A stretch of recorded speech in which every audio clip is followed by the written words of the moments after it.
Bobby kembali memaksakan diri menekuni pekerjaannya. Meski perasaannya dipenuhi oleh luapan bahagia setelah menerima pesan dari Didi, ia tetap berusaha berkonsentrasi lagi. Bobby sedang dikejar deadline untuk merampungkan buku terbarunya. Persiapan itu sangat menguras tenaga dan pikirannya. Bobby tak ingin mempertaruhkan profesinya sebagai imbas dari kegalauan hatinya. Meski dalam hati ia menyadari bahwa ia sedang kasmaran saat ini, ia bersyukur masih bisa merasakan indahnya cinta. Tapi cinta yang Bobby rasakan kali ini berbeda, karena saat mencintai seseorang berarti ia akan mempertaruhkan segalanya. Kejujuran menjadi hal penting, hingga ke hal-hal kecil semua harus dilakoni dengan jujur. Prinsip Bobby dalam bercinta adalah memulainya dari kejujuran. Bobby tak ingin mengulangi lagi kisah kasihnya dulu yang terlalu emosional. Bobby pernah dimabuk cinta yang luar biasa dahsyat, tapi pasangannya ternyata seorang tipe pencemburu berat. Bobby pun tersiksa secara fisik dan mental. Ia membutuhkan waktu cukup lama untuk memulihkan perasaannya.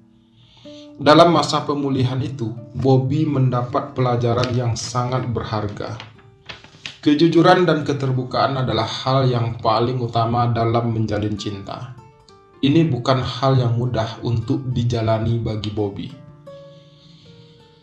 Meski pernah terpuruk karena cinta, Bobby tetap berusaha bangkit dari pengalaman pahit yang dialaminya. Hikmah dari peristiwa itu, Bobby berubah menjadi sosok pria dewasa yang lebih penyayang dan sabar. Walaupun hatinya pernah terluka dan dikecewakan, ia berusaha tidak terlihat rapuh dan lemah di hadapan orang lain. Bobby berusaha untuk tetap tersenyum. Tak ada sedikit pun niat untuk balas dendam atas perilaku buruk orang lain terhadap dirinya. Cinta jarang singgah dengan begitu mudah bagi orang seperti Bobby. Peruntungannya dalam hal percintaan memang tak terlalu bagus. Inilah sebabnya Bobby ingin berhati-hati melangkah kali ini. Ingin rasanya ia percaya bahwa Dewi Cinta telah menghampirinya. Namun jauh dalam relung hatinya, Bobby merasa tak boleh lengah oleh nafsu belaka. Keindahan cinta memang akan lebih terasa bila kedua belah pihak membinanya dengan terbuka. Tapi untuk orang seperti Bobby, sekali lagi, ini bukan hal yang mudah. Sambil membayangkan wajah Didi, Bobby pun mulai bertanya pada dirinya sendiri.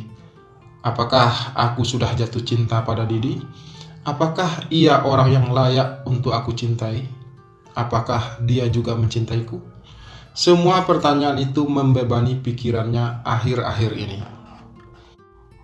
Kebingungan masih merayapi otak Bobby dari segala arah. Aku hanya bisa menunggu sampai saatnya tiba, pikir Bobby dalam hati. Mungkinkah Harry orangnya? Atau Didi? Tapi ia merasa ketakutan bila ternyata orang itu adalah Harry. Selama ini hanya Harry yang selalu berada di dekatnya. Dialah yang rajin menelpon dan menanyakan kabarnya. Tak peduli pagi, siang, atau malam sekalipun. Meski demikian, Bobby sedikit pun tidak tertarik menjalin cinta bersama Harry. Duh, mengapa pria-pria beristri ini yang selalu mengganggu pikirannya? Jerit Bobby dalam hati. Terutama Didi yang baru saja menjatuhkan bom di depan mukanya dengan mengirimkan pesan berisi I miss you. Perasaan Bobby semakin kacau. Tak ada lagi yang bisa membuatnya kembali seperti dulu. Ia ingin sekali mendapatkan perhatian dari Didi dan mendapatkan ruangan khusus di hatinya.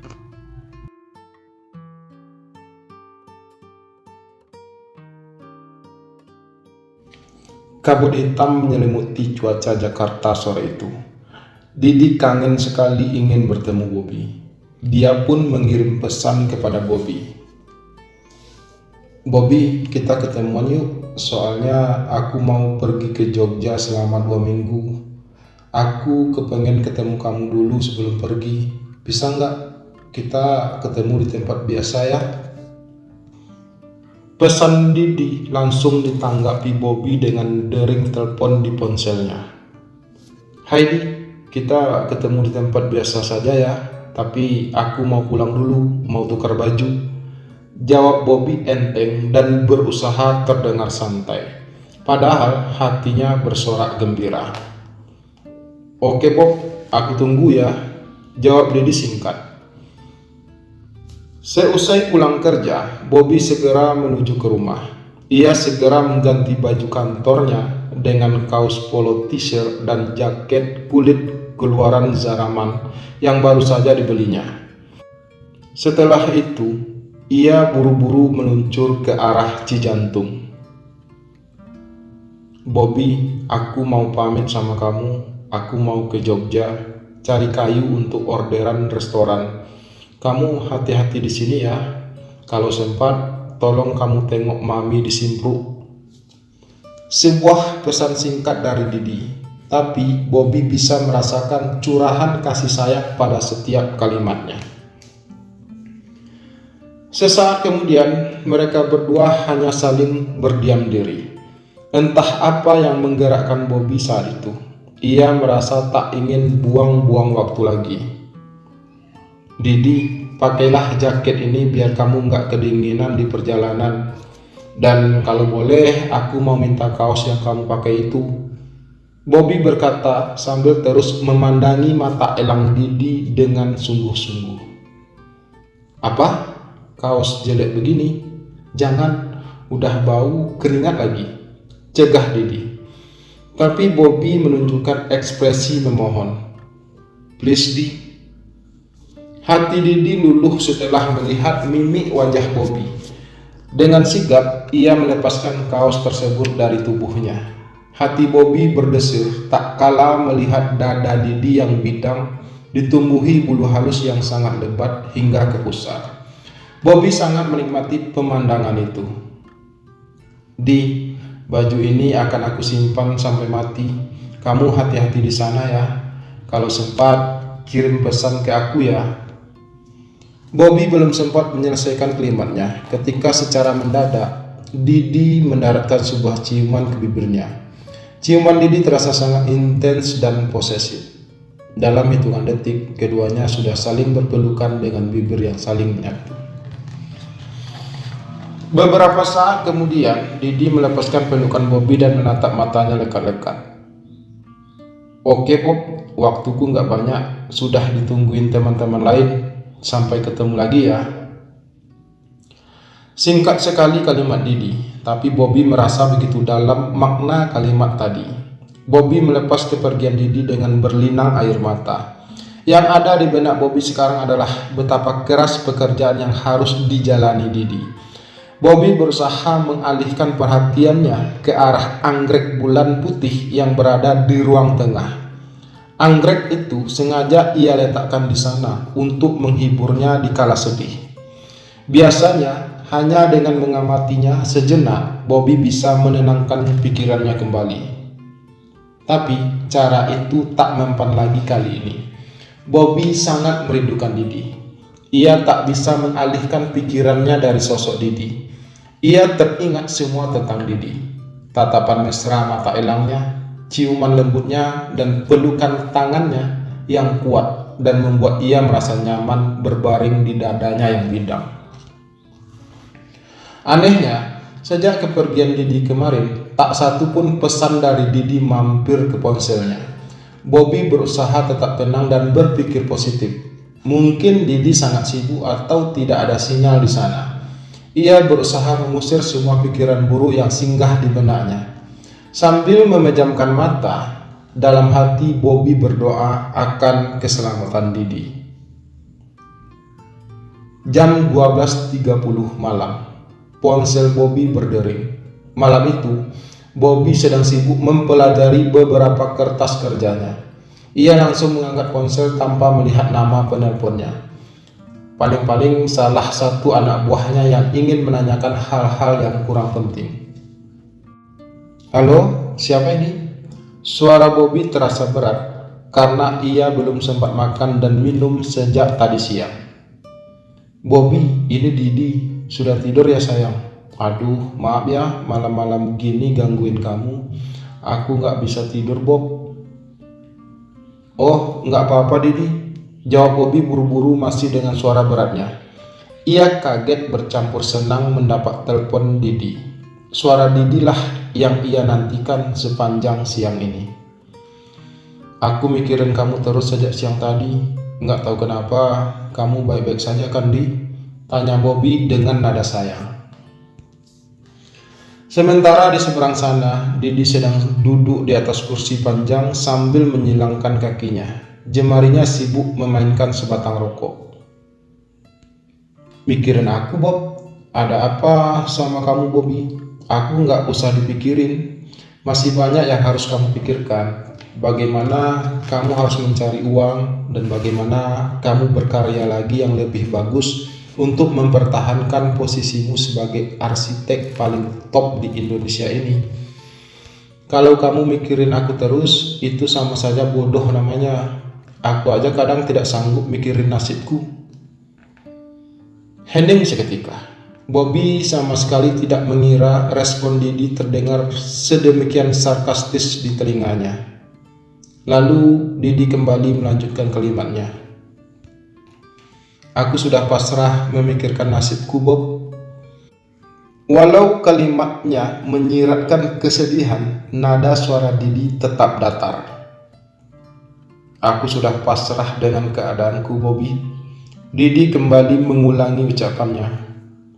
Maaf ya, aku baru saja menjalani pekerjaan kontraktor ini. Hanya dengan modal nekat, usahaku masih tersendat-sendat. Kamu enak, Bob, dianugerahi Tuhan keahlian yang luar biasa. Tanganmu ibarat mesin pencetak uang. Jadi mulai malam ini jangan mikirin aku lagi ya, Bob. Ucapan Didi bagaikan tancapan pisau yang menyayat hati Bobby. Aduh Di, kamu jangan bicara seperti itu. Jangan putus asa dalam hidup. Kalau kamu bicara seperti itu, aku jadi semakin mikirin kamu. Kamu adalah temanku. Kamu tidak boleh menderita. Kamu harus siap dengan segala risiko yang menghadang. Kamu akan sukses kalau kamu mau berusaha. Oke Di? Bobby berusaha memberikan semangat untuk Didi. Oh ya Di, kamu punya waktu nggak bulan depan? Aku ingin pergi ke Bali sama kamu. Ya, sekedar melepaskan kepenatan pekerjaan di Jakarta. Kamu mau temani aku kan? Cuma 3 hari saja kok Di. Lagian kan pas tanggal 25 Desember nanti aku ulang tahun. Bobby berusaha merayu Didi agar memenuhi ajakannya. Aduh Bob, gue mau banget. Aku terakhir ke Bali tahun 98. Sudah lama banget tuh. Didi menjawab sambil sedikit tertawa. Sebentar saja suasana yang tadinya sempat tegang sudah mulai mencair. Bali sudah banyak berubah loh Di. Kamu lebih suka suasana pantai atau pegunungan? Kalau aku suka dengan pantainya, ucap Bobby. Bobby membatin. Sebenarnya ia sudah tahu pasti jawaban yang akan disampaikan Didi. Bobby tahu, sejak kecil mereka selalu mempunyai keinginan yang berbeda. Tanpa menunggu jawaban dari Didi, Bobby meneruskan kalimatnya. Oke, nanti kita bagi ya Di. Sehari di Ubud, selebihnya di daerah pantai. Ucap Bobby mulai antusias merencanakan perjalanan mereka. Tapi Bob, aku nggak punya uang untuk jalan ke sana. Didi mulai kehilangan semangatnya. Wis, nggak usah dipikirin. Kalau aku yang mengajak, berarti aku yang menanggung semuanya. Nah, sekarang aku mau tidur dulu. Cetus Bobby seraya menguap. Sampai ketemu besok ya. Nanti kita saling kirim pesan lagi. Bye-bye Didi. Jangan lupa jaga dirimu baik-baik. Suara Bobby mulai terdengar pelan. Oke Bobby, jawab Didi di seberang. Kini giliran Didi yang menunggu Bobby mematikan ponselnya hingga berbunyi klik. Baru kemudian ia mematikan ponselnya. Layaknya dua insan yang tengah melakukan pendekatan, itulah yang dirasakan dan dijalani Bobby dan Didi saat ini. Jarak yang terpisah di antara mereka justru membuat mereka untuk berusaha saling mendekatkan diri. Tiada hari yang berlalu tanpa saling berkirim pesan. Dering telepon di malam hari kini menjadi agenda rutin mereka untuk bertukar kabar. Entah itu untuk saling menceritakan unek-unek pada hari itu, atau sekedar mendengarkan salah satu dari mereka bercerita tentang pekerjaan mereka. Walau hanya lewat pesan, tapi gejolak perasaan yang menghantui dua manusia sesama jenis ini terasa sangat intens dan kuat. Makin hari mereka makin menyadari bahwa mereka tak ingin saling kehilangan. Ketika ponsel Didi tidak bisa dihubungi, niscaya Bobby akan uring-uringan di kantor. Perasaannya pun jadi kacau balau. Padahal alasannya sepele, tidak ada sinyal atau sedang dicas baterainya.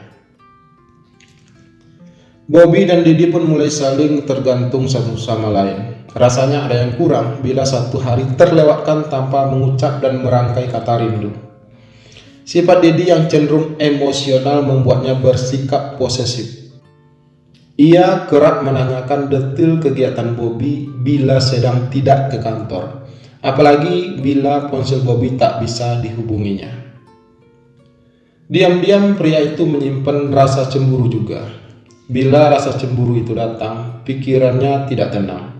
Dalam hatinya, Didi yakin pasti banyak wanita dan pria yang berusaha menarik perhatian Bobby. Didi senang bercerita tentang banyak hal melalui telepon.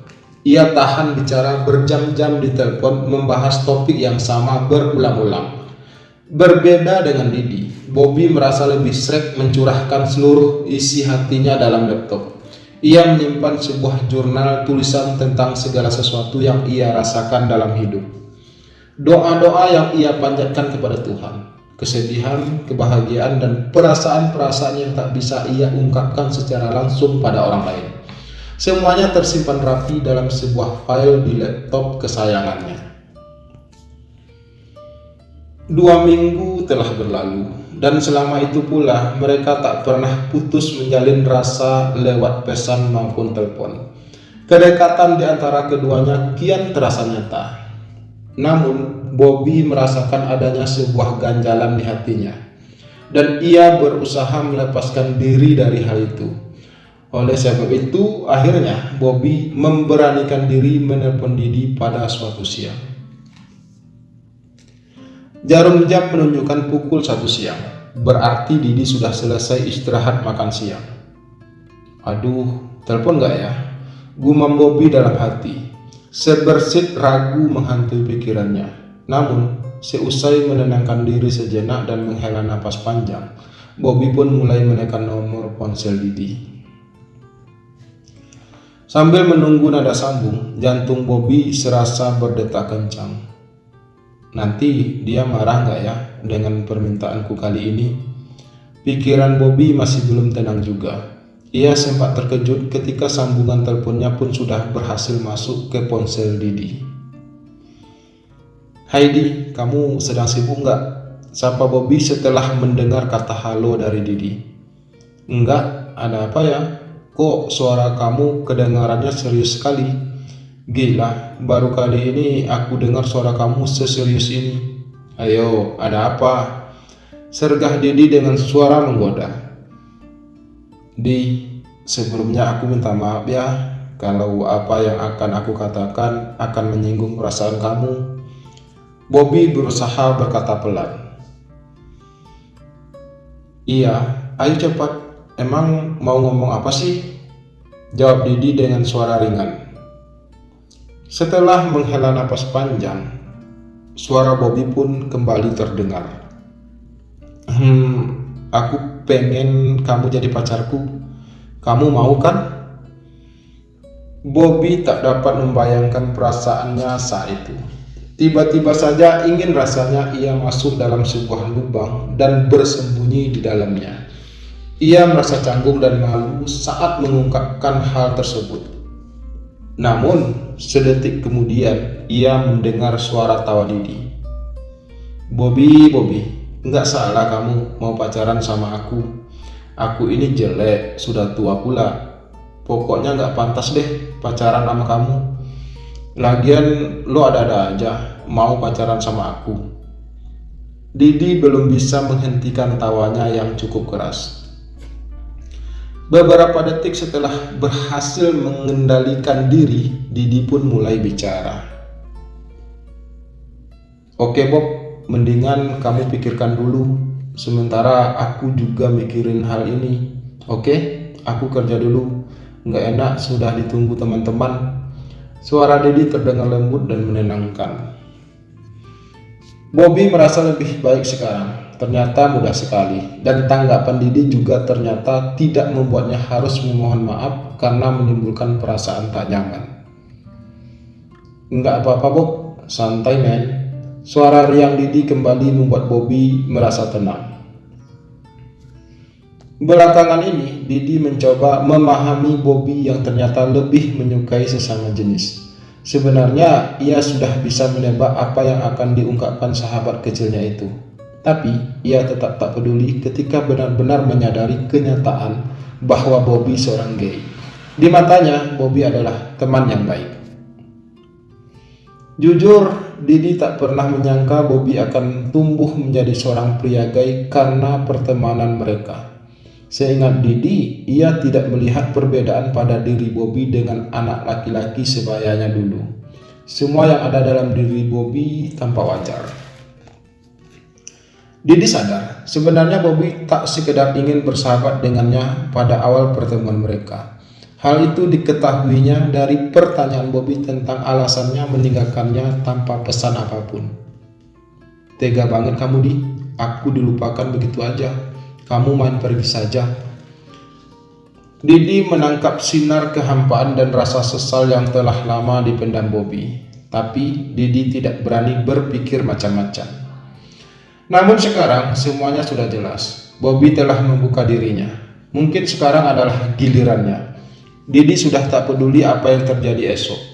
Menurutnya, Bobby tetaplah Bobby teman kecilnya dulu. Bobby adalah orang yang akan selalu ia sayangi dan lindungi seperti ketika mereka kecil dulu. Pernyataan Bobby bahwa ia mencintai dirinya tak membuat Didi menjauhinya. Didi justru berpikir ini adalah saat-saat di mana Bobby membutuhkan dirinya sebagai seorang sahabat sejati. Ya, benar. Ia tak ingin pergi lagi dari kehidupan Bobby. Ia sudah terlanjur sayang pada sahabat kecilnya itu. Mungkin juga rasa sayang itu sudah ada sejak dulu.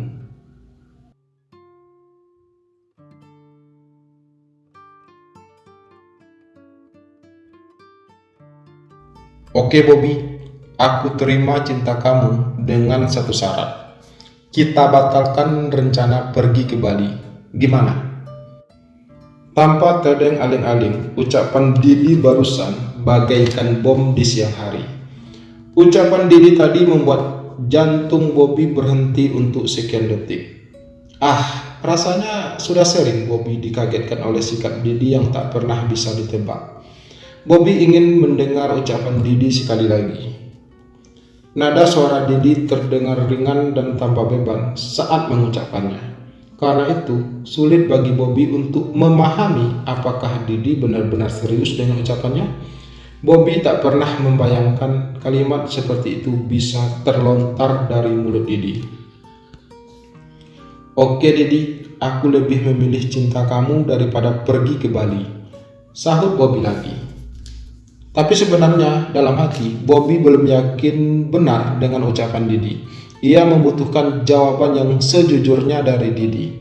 Namun ia tidak tahu bagaimana caranya mengutarakan hal tersebut. Apakah ini hanya akal-akalan Didi agar tidak pergi ke Bali?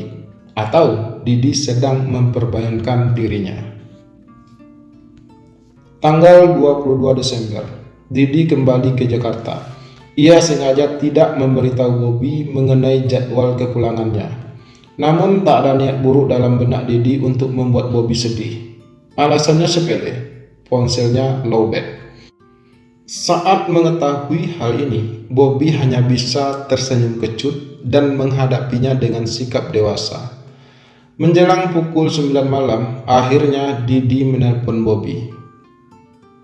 "Maaf Bob, aku nggak ngabarin kamu, aku sudah di rumah nih. Kamu nggak marah kan?" Tumben, Didi bertanya dengan nada berhati-hati. Bobby yang masih kesal dengan kenyataan ini berusaha sekuat tenaga menenangkan hatinya sendiri. "Nggak apa-apa kok Di," ucap Bobby. "Didi, jadi nggak kita ke Bali?" Bobby berusaha mengalihkan pembicaraan. "Bob, bukannya aku nggak mau. Tapi, apa kamu nggak merasa buang-buang uang kalau kita pergi ke sana? Terus terang, aku lagi nggak punya uang," sahut Didi berusaha membuat Bobby mengerti. "Yang penting kamu mau menemani aku pada hari ulang tahunku, itu saja kok Di," sahut Bobby tak mau kalah. "Oh oke, sampai lupa. Kamu ulang tahun tanggal berapa Bob?" tanya Didi. "Tepat pas Natal Di, tanggal 25 Desember. Bobby mulai membaca gelagat baik dalam nada suara Didi. Oke deh, aku ikut ke Bali," jawab Didi pada akhirnya. Perasaan Bobby sangat senang. Akhirnya Didi mengabulkan permintaannya. "Kita berangkat tanggal 24 Desember siang ya Di," ucap Bobby. Bobby mulai mengatur rencana perjalanan mereka berdua, dan mereka pun terlibat obrolan seru seputar tempat-tempat yang akan mereka kunjungi selama di Bali. "Oke Bobby, besok kita ketemuan dulu yuk, sekalian pamit sama mamiku sebelum pergi." Sepertinya Didi mencoba memotong pembicaraan Bobby yang mulai merencanakan hal-hal yang menurut Didi tidak perlu dilakukan di Bali. "Aduh, aku senang sekali. Kalau begitu, besok kita ketemu jam 5 sore ya. Oke, kamu istirahat saja. Aku juga mau istirahat dulu. Seharian tadi aku banyak kerjaan di kantor," ujar Bobby menutup pembicaraan.